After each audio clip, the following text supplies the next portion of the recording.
I ask unanimous consent that the following senators be permitted to speak prior to the scheduled recess. Myself for up to 10 minutes, Senator Kelly for up to 5 minutes, Senator Murray for up to 10 minutes. Without objection. Mr. President, I rise today to remind us of what we commemorated yesterday, Holocaust Remembrance Day. During the Holocaust, the Nazi regime and its collaborators systematically murdered 6 million Jewish men, women, and children. 2/3 of Europe's Jewish population was killed in concentration camps, death camps, ghettos, and mass shootings. Entire communities were wiped out. Centuries of Jewish life and culture erased. On Holocaust Remembrance Day, we remember not just the numbers, but the individuals. Each one represents a world of possibilities that were destroyed. And yet we're living in a day and age where Holocaust deniers are growing in number and anti-Semitism is on the rise.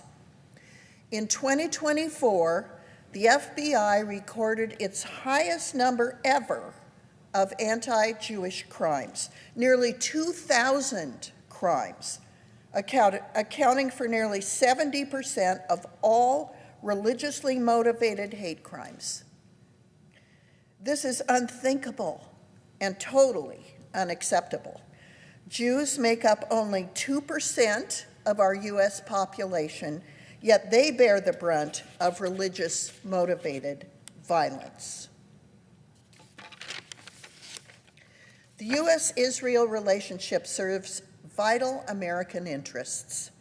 Israel is our most reliable democratic ally in the Middle East and shares intelligence that has prevented terrorist attacks on Americans here, on our soil, and against American interests worldwide. Our military cooperation advances technology that protects American service members. Israel's Iron Dome and other defensive innovations were developed with U.S. partnership and now inform our own defense systems. A strong Israel helps counter Iranian influence and terrorism that threatens not just the region, but American citizens at home and abroad. This relationship is built on shared values: democracy, the rule of law, and human rights in a region where these principles are rare. Supporting Israel's security is supporting American security. Mr. President, you can visit Civil War cemeteries, Revolutionary War cemeteries, World War I and II cemeteries in Europe, Vietnam War cemeteries clear up until today, and see the Star of David on some of those gravestones. You can see them out at our famous cemetery here in Washington, D.C., where people who served our nation and gave their last measure of devotion, and there are Stars of David among all of them. This is an important American value that we must acknowledge and make sure never happens again. Mr. President, finally, I want to say a few words about responsibility. Never again must be more than words.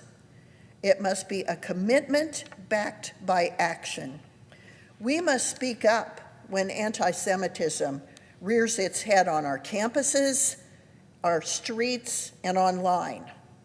We must distinguish between legitimate political discourse and hate disguised as activism. And we must protect Jewish students who should feel safe pursuing their education. We must stand with the Jewish people, both here and in their ancient homeland, when they face existential threats. History will judge us not by our words today, Mr. President, but by our actions tomorrow. Thank you, Mr. President. I yield the floor.